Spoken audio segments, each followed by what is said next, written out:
நம்ம சேனல்ல minimalism, decluttering, simplifying your life பத்தி தான் நெறைய பார்த்துட்ருக்கோம். அந்த வகையில இன்னைக்கு ஒரு சிம்பிளிஃபையிங் தான் பார்க்க போறோம்.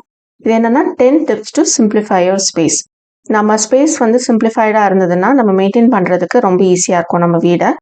ஸோ அது சிம்பிளிஃபை ஆகும்போது லைஃபே ரொம்ப சிம்பிளிஃபை ஆகும். நம்ம ஹோம் சிம்பிளிஃபை ஆகும்போது, ஆட்டோமேட்டிக்கா நம்மளுக்கு டைம் ஜாஸ்தியாகும். நம்மளுக்கு பிடிச்ச விஷயங்கள நம்ம நெறைய பண்ண முடியும். ஸோ அதுக்காக தான் நம்ம எல்லாத்தையுமே வந்து சிம்பிளிஃபை பண்றோம். ஸோ இது வரைக்கும் நம்ம சேனலுக்கு நீங்கள் சப்ஸ்கிரைப் பண்ணலன்னா please do consider subscribing to our channel. Video பிடிச்சிருந்தா ஒரு லைக் பண்ணுங்கள். நீங்கள் லைக் பண்ணிங்கன்னா நிறைய பேருக்கு வீடியோ போய் ரீச் ஆகும். அண்ட் உங்கள் ஃப்ரெண்ட்ஸோட ஷேர் பண்ணுங்கள். இதில் ஃபஸ்ட்டு டிப் என்னன்னு பார்த்தீங்கன்னா, நம்ம ஸ்பேஸை சிம்பிளை பண்ணுறதுக்கான பெஸ்ட் ஆப்ஷன் டீக்ளட்டர் பண்ணுறது.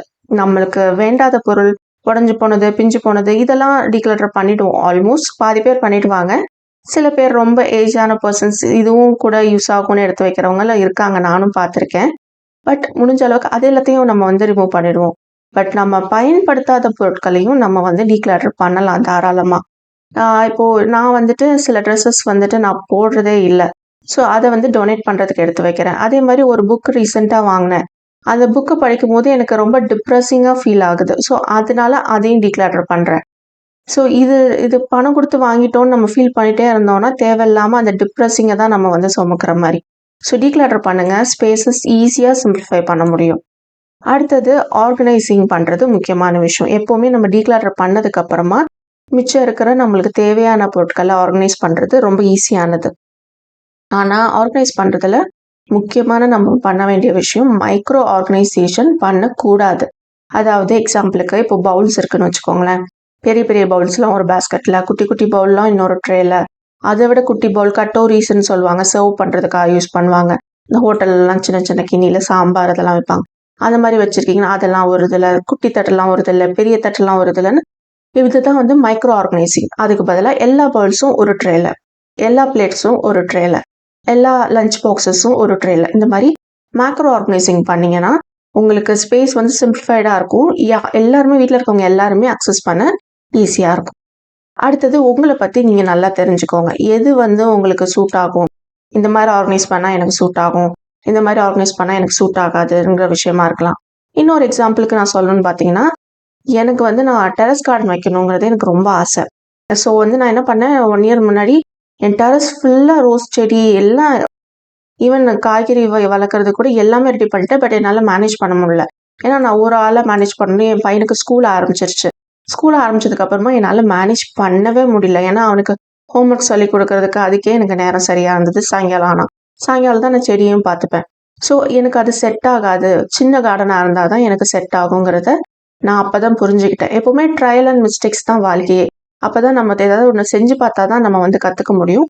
அதுலேருந்து கற்றுக்கோங்க, அது தப்பு கிடையாது. அடுத்தது ஒரு மெமரி பாக்ஸ் ஒன்று ரெடி பண்ணுங்க. அது சாதாரண இந்த மாதிரி என்னோடது மாதிரி ஒரு பிளாஸ்டிக் பாக்ஸாக கூட இருக்கலாம், இல்லை டெக்கரேட்டிவான ஒரு பாக்ஸாக கூட இருக்கலாம். ஆனால் அந்த மெமரி பாக்ஸில் ரொம்ப ரொம்ப ரொம்ப ப்ரீஷியஸான ஐட்டம்ஸ் மட்டும் வைங்க. என்னோடது பார்த்தீங்கன்னா, என் அக்கா என்னோட 2001 என் பர்த்டேக்கு எழுதி கொடுத்த, அவள் கையால் வரைஞ்சி கட் பண்ணி எழுதி கொடுத்த அந்த க்ரீட்டிங் கார்டு வச்சுருப்பேன். அதுக்கப்புறம் என் அம்மாவோட காலேஜ் முடிச்சுட்டு எங்கள் அம்மா எடுத்த ஃபோட்டோ இருக்கும் இல்லையா, அது வச்சுருப்பேன். ரொம்ப ப்ரீஷியஸான திங்ஸ் தான் நம்மளோட மெமரிஸ். எல்லாத்தையுமே சென்டிமெண்ட் காட்டினோன்னா எல்லாமே மெமரிஸாக இருக்காது. ரொம்ப ரொம்ப ப்ரீஷியஸான ஐட்டம்ஸை வந்துட்டு, ரொம்ப யூனிக்கான ஐட்டம்ஸை வந்து போட்டு வைக்கிற ஒரு பாக்ஸாக அதை க்ரியேட் பண்ணிட்டீங்கன்னா, நீங்கள் அப்பப்போ அதை எடுத்து பார்க்கும்போது உங்களை அறியாமலே உங்களுக்குள்ள ஒரு ரொம்ப சந்தோஷம் வரும். நம்ம ஸ்பேஸும் சிம்பிளை ஆகும். ஏன்னா நிறைய விஷயத்த மெமரின்னு எடுத்து வைக்க மாட்டோம். அடுத்தது ஏதாவது ஒரு விஷயம் பெருசாக வாங்குறதுக்கு முன்னாடி நம்ம கண்டிப்பாக சில விஷயங்களை பற்றி யோசிச்சு பார்க்கணும். எக்ஸாம்பிளுக்கு ஒரு பெரிய சேர் வாங்குறோம்னு வச்சுக்கோங்களேன். அது எங்கே வைக்க போகிறோம், அதுக்கு ஸ்பேஸ் இருக்குதா அப்படின்னு முதல்ல யோசிக்கணும். அண்ட் இப்போ விங் சேரு அப்படின்னு சொல்கிறாங்க. அந்த விங் சேர் வந்துட்டு பார்க்குறதுக்கு எனக்கும் பிடிச்சிருக்கு. புது வீட்டுக்கு போகும்போது நம்மளும் வாங்கலாமா அப்படின்னு சொல்லிட்டு நான் யோசித்தேன். பட் அந்த விங் சேரை வந்து நான் எங்கே கொண்டு போய் போடுவேன், அதை என்ன பர்பஸ்க்கு யூஸ் பண்ண போகிறேன் அப்படிலாம் யோசிச்சு பார்த்தா எனக்கு எதுவுமே தோணலை. மணி வந்து ஆனால் 15,000 ருபீஸ் அந்த விங் சேர். அவ்வளோ கொடுத்து அதை நான் எங்கே வைக்க போகிறேன்? இல்லை ஒரு ஃப்ளோர் லேம்ப் வைக்கணும், அதை வந்து நம்ம க்ளீன் பண்ணணும், அதை நம்ம மெயின்டைன் பண்ணணும், நம்ம டைம் அதை ஆக்குபை பண்ணணும். ஸோ ஒரு பெரிய பொருளில் இன்வெஸ்ட் பண்ணுறீங்கன்னா அதுக்கு முன்னாடி இந்த மாதிரி நிறைய விஷயத்த யோசிச்சு பாருங்க. அடுத்தது க்ராசரி ஐட்டம்ஸை மினிமைஸ் பண்ணுங்க. நம்மளோட இன்வென்ட்ரியை வந்து நம்ம சிம்பிளிஃபைடாக வச்சுக்கிட்டோன்னா ரொம்ப ஈஸி. கிராசரிங்கிறது ரொம்ப முக்கியமான ஒரு விஷயம். மளிகை பொருட்கள் நம்ம வாங்கி தான் ஆகணும். நம்ம வீட்டில் சமைச்சு தான் ஆகணும். அதை வந்து மினிமைஸ் பண்ணி வாரத்துக்கு வாங்குறோம் அப்படின்னா, அதை வந்து இன்வென்ட்ரி மேனேஜ் பண்ணுறது நம்மளுக்கு ரொம்ப ஈஸியாக இருக்கும். ஒரு பெரிய ஸ்டோரேஜ் ரூம் ஃபுல்லாக பெரிய பெரிய பாட்டில்ஸில் போட்டு வைக்கிறது பார்க்கறதுக்கு நல்லா இருக்கு. பேண்ட்ரி ஆர்கனைசேஷன் வீடியோஸ் பார்க்கும்போது எனக்கும் நல்லா இருக்கு. பேண்ட்ரி ரீஸ்டாக் அப்படிலாம் வீடியோஸ் பார்க்கும்போது நல்லா இருக்கு. பட் அதை மேனேஜ் பண்ணுறது யோசிச்சு பாருங்க. மாதத்துக்கு அதுக்குன்னே ஒரு நாள் ஃபுல்லாக ஸ்பெண்ட் பண்ணணும். அண்ட் எது இருக்கா இல்லையான்னு பார்க்கணும். ஆக்சுவலாக யோசிச்சு பார்த்தா அது பெரிய தலைவலி. நானும் நம்ம சிம்பிளிஃபைடாக வச்சுக்கிட்டோம், நம்மளுக்கு வேணுங்கிறத மட்டும் நம்ம வாங்கிக்கிட்டோம்னா ரொம்ப சிம்பிளிஃபைடாக ஈஸியாக இருக்கும். அடுத்த தலைவலியான விஷயம் வந்துட்டு நம்மளோட கேபிள்ஸ், கார்ட்ஸ், ஒயர்ஸ் எப்படி வேணாலும் சொல்லலாம். இதெல்லாம் நான் ஃபஸ்ட்டு எப்படி வச்சுருந்தேன்னா, எல்லாத்தையும் ஒரே பாக்ஸில் சின்ன சின்னதாக போட்டு வச்சுருந்தேன். பட் அந்த மாதிரி வைக்கிறத விட லேப்டாப் இருக்குன்னா லேப்டாப் பேக்லேயே அதோட கீபோர்ட், மவுஸ், அதோட ஒயர், நான் பேசுகிற மைக்கு, ஹெட்ஃபோனு இது எல்லாமே அந்த பேக்கில் இருக்கும். அடுத்தது என்னோட வீடியோ எடுக்கிற ஃபோன் இருக்குன்னா அந்த ஃபோன் கூடவே அதோட சார்ஜர் இருக்கும். ஏன்னா அதோட சார்ஜருக்கான பின் பாயிண்ட் வந்துட்டு வேற மாதிரி இருக்கும். ஸோ அந்த ஃபோனோடையே அந்த சார்ஜரை வச்சுருப்பேன். அந்த பொருள் எதுவோ அந்த பொருளோடையே அந்த சார்ஜரையும் அதுக்கு தேவையான ஒயர்ஸ் ஏதாவது இருக்குன்னா வச்சுருந்தீங்கன்னா உங்களுக்கு ரொம்ப ஈஸியாக இருக்கும். ஸோ ட்ரை பண்ணி பாருங்கள். இப்போ கேமரா இருக்குன்னா கேமராவுக்கு சார்ஜருக்கான ஒயர் எல்லாத்தையும் கேமரா பேக்கோட சேர்த்து அது ஃபுல்லாத்தையும் ஒரு பேக்கில் போட்டு வச்சு பாருங்கள். அடுத்தது லிமிட் யுவர் ஆப்ஷன்ஸ். நம்மக்கிட்ட இப்போது ஒரு வார்ட்ரோப்பில் நம்ம ட்ரெஸ்ஸஸ் வச்சுருக்கோன்னா ட்ரெஸ்ஸஸ் வந்துட்டு 80% நம்ம போடுற ட்ரெஸ்ஸஸாக இருக்கணும். 20% தான் வந்துட்டு எப்பயாவது போடுறதா இருக்கணும். அதாவது எக்ஸாம்பிளுக்கு நான் என்னையே சொல்கிறேன். நான் வந்து சாரீஸ் வந்துட்டு ரொம்ப ரேராக ஃபங்க்ஷன்ஸ் நான் மட்டும் தான் கட்டுவேன். மற்ற நேரம் எல்லாம் சுடிதார்ஸ் தான். ஸோ சுடிதார்ஸ் தான் நான் 80% வச்சுருக்கணும். ஆனால் அதோட நான் நிறைய நேரம் நான் வீட்டில் தான் இருக்கேன். ஸோ சுடிதார்ஸ்லேயுமே வந்து 80ல் ஒரு 50% சுடிதார்ஸ் வச்சுட்டு ஒரு 30% வந்துட்டு நான் வீட்டில் போட்டுக்கிற மாதிரியான ட்ரெஸ்ஸஸாக இருக்கணும். மிச்சம் இருக்க 20% தான் வந்துட்டு சாரீஸ் இருக்கணும். இந்த மாதிரி நம்ம ஆப்ஷன்ஸை லிமிட் பண்ணோன்னா ஈஸியாக இருக்கும். இது வார்ட்ரோப் மட்டும் சொல்லலை.